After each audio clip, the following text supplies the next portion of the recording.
Jacques Séguéla, en fait, c'est 90 ans.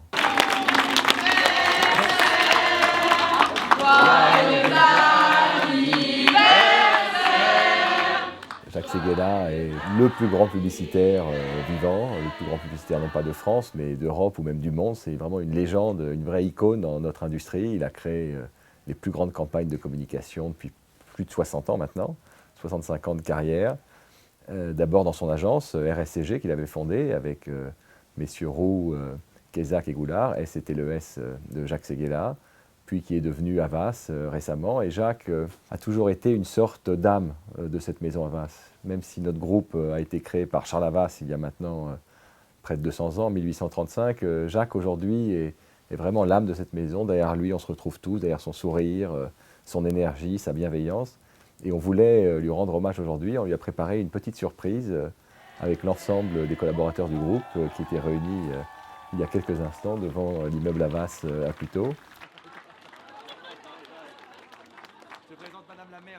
Il y avait une 600aine, 700aine de personnes qui l'ont surpris. D'ailleurs, c'est peut-être un peu idiot de faire des surprises à un homme de cet âge-là, mais il a été très ému.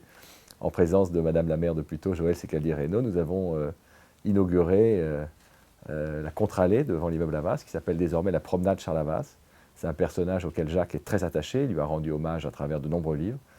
Je crois que d'une manière générale, c'est important pour un groupe de bien connaître ses racines, surtout dans un monde qui change, un monde difficile à comprendre parfois, de savoir d'où on vient, nous aide à appréhender la route devant. Donc c'est un moment assez émouvant et je suis très heureux de ce moment avec Madame la maire et Jacques qui nous a fait un discours improvisé, du fait que ce soit une surprise assez magique. Donc vraiment une journée pleine d'émotions pour nous aujourd'hui.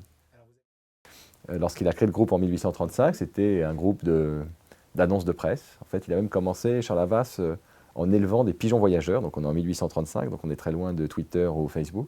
Et pour pouvoir délivrer des informations plus rapidement, il avait un élevage de pigeons voyageurs très rapide, très précis. Donc il était le premier à pouvoir accéder aux nouvelles du monde et ainsi créer l'agence de presse qui est devenue plus tard l'AFP. Et en parallèle de ça, pour nourrir un petit peu les revenus de ces journaux, il a inventé le concept de publicité qui s'appelait la réclame à l'époque. Donc en ayant l'idée que des marques puissent créer des petites encarts publicitaires dans leurs journaux qui sont petit à petit professionnalisés. Et c'est donc l'invention de la publicité mondiale en fait est née en France par Charles-Louis Havas. En réalité, Havas était installé à deux endroits. Notre réseau créatif qui s'appelait Hero RSCG était installé à Suresnes et le réseau média, donc le réseau média c'est les gens qui achètent de l'espace média pour y placer les annonces, était installé déjà à Puteaux, juste au-dessus de la station-service, là à quelques centaines de mètres, ou à 150 mètres. Et on a décidé de réunir il y a 10 ans, il y a 12 ans maintenant, en 2012, l'ensemble des activités du groupe dans un seul siège et de l'appeler Havas par la même occasion. Et l'idée de Puteaux s'est vite imposée. D'abord, c'est une ville auquel je suis très attaché à titre personnel. Le siège du groupe Bolloré est à Puteaux depuis une trentaine d'années, la tour juste à côté. La tour Havas, qui est aujourd'hui la tour Havas, était libérée. C'était l'ancienne banque à l'époque, c'était la banque Fortis de mémoire qui, après la crise financière, n'a pas survécu, a été reprise par BNP Paribas. Donc on avait l'opportunité de cet immeuble vide.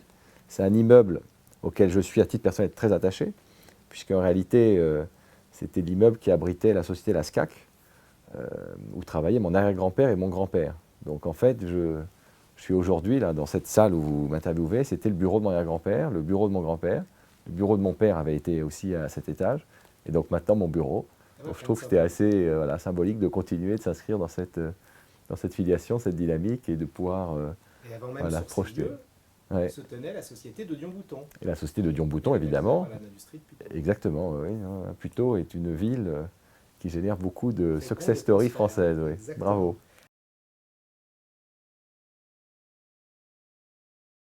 Alors c'est un groupe de communication, c'est-à-dire qu'on travaille sur tous les aspects de communication pour les marques ou les entreprises, depuis la définition du message publicitaire jusqu'à l'achat des publicités à la télévision, à la radio, sur Internet. On organise aussi des événements de communication, tout ce qu'on appelle événementiel. Donc, par exemple, les équipes travaillent actuellement d'arrache-pied pour organiser la cérémonie d'ouverture des Jeux Olympiques qui va se dérouler le 26 juillet.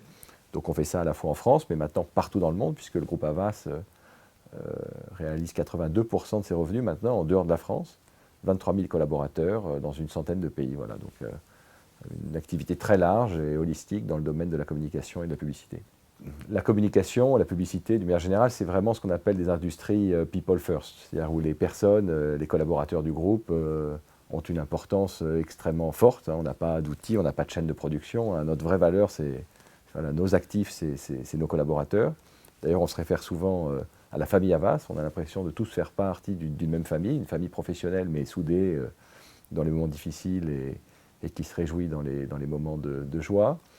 Les valeurs du groupe donc, tournent vraiment à voilà, ce qu'on peut attendre d'un groupe à la fois performant et bienveillant. C'est tout d'abord évidemment la recherche de l'excellence. On est obligé dans un monde très compétitif, une compétition internationale, de viser l'excellence opérationnelle, tout en maintenant un climat très bienveillant pour les équipes, que tout le monde puisse s'y épanouir, quelles que soient ses aspirations propres, ses origines. Donc on est vraiment dans cette dimension à la fois humaine et de recherche d'excellence opérationnelle. Une des particularités de notre métier, c'est qu'en réalité, à travers les campagnes que nous réalisons pour nos clients, nous avons un peu la capacité d'influencer d'une certaine manière la société. Donc on essaye de le faire pour le mieux. Excusez-moi pour l'anglicisme, parce que notre devise est en anglais. C'est « Make a meaningful difference to brands, businesses and people ». Donc faire une différence qui va créer du sens pour les marques, les entreprises et la société, le people, la société, les gens dans leur ensemble. Donc comment, au travers de notre empreinte créative, notre empreinte média, on peut créer quelque chose de positif et rendre le monde meilleur. Alors à Puteaux, on va continuer de se développer. On a aujourd'hui plus de 2200 collaborateurs dans cet immeuble qui sont d'ailleurs très heureux. On a la chance d'avoir notre siège dans une ville extrêmement riche en offres, que ce soit de nature. On est quand même voilà, sur le bois de Boulogne et la passerelle que vous installez est très pratique parce que du coup on marche directement à l'heure du déjeuner pour rejoindre l'île, se balader, courir ou même pique-niquer. Je croise beaucoup de mes collaborateurs quand je cours à l'heure du déjeuner qui sont en train de pique-niquer sur l'île. Une offre de restauration qui s'est beaucoup développée. Un accès très simple d'un peu partout, que ce soit en transport en commun ou même en vélo. On a de plus en plus de collaborateurs qui viennent en vélo.